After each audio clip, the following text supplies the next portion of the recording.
तर शेतकरी मित्रांनो, महाराष्ट्राच्या कोणकोणत्या भागामध्ये पाऊस पडणार आहे, हेच आजच्या व्हिडिओतून आपण जाणून घेणार आहोत.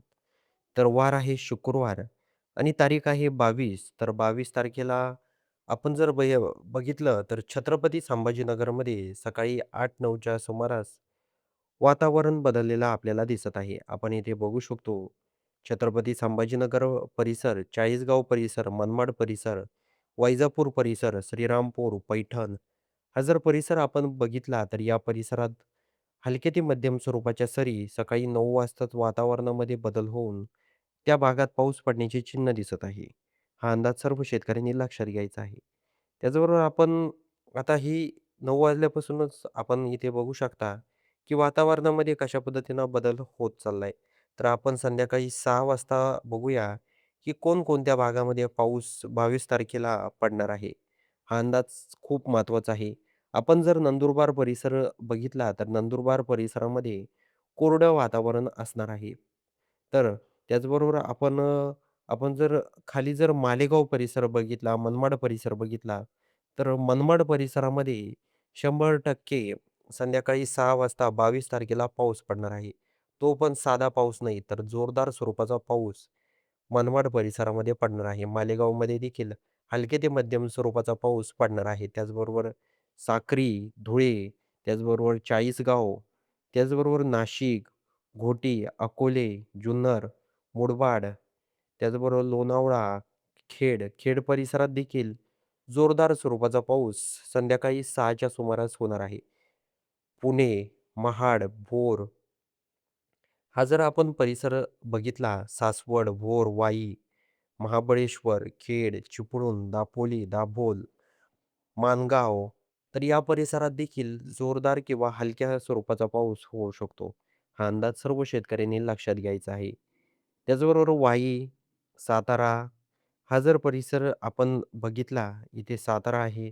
सातारा परिसरात देखील हलके ते मध्यम स्वरूपाच्या सरी संध्याकाळी 6च्या सुमारास होऊ शकतात. तर अनेक जवळ-जवळ 10 ते 12 जिल्ह्यांमध्ये हा पाऊस असणार आहे. तर हा अंदाज सर्व शेतकऱ्यांनी लक्षात घ्यायचा आहे. आपण जर कोल्हापूर परिसर बघितला, ईश्वरपूर परिसर बघितला, निपाणी, मिरज, कणकवली, सावंतवाडी, राजपूर हा जर परिसर बघितला, तर या परिसरात देखील हलक्या ते मध्यम स्वरूपाच्या सरी पडू शकतात.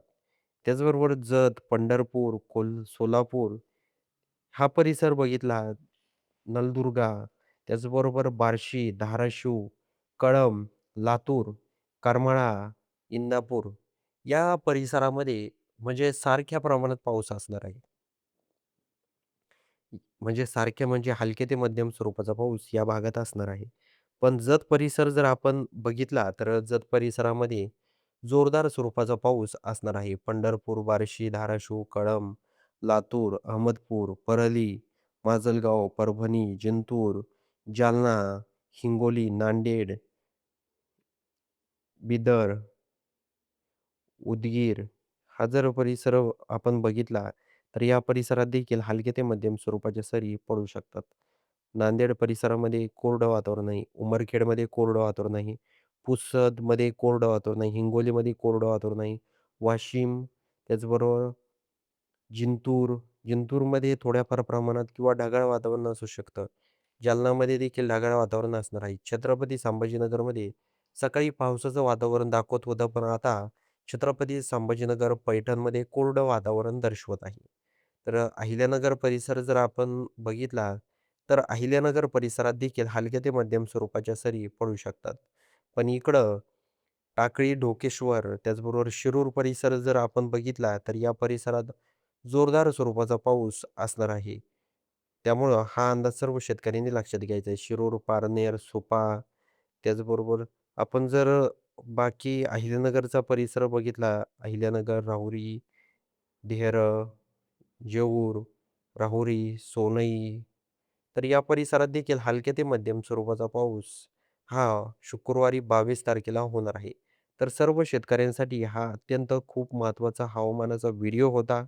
हा व्हिडिओ तुम्हाला कसा वाटला हे आम्हाला कमेंट बॉक्समध्ये सांगायला विसरू नका. आणि तुम्ही कोणत्या भागातून आपले व्हिडिओ पाहतात आणि तिथे पाऊस पडतोय का? आपण सांगतोय त्या पद्धतीनं हे देखील आम्हाला कमेंट बॉक्समध्ये सांगायला विसरू नका. तर भेटूया पुढच्या व्हिडिओमध्ये. तोपर्यंत नमस्कार.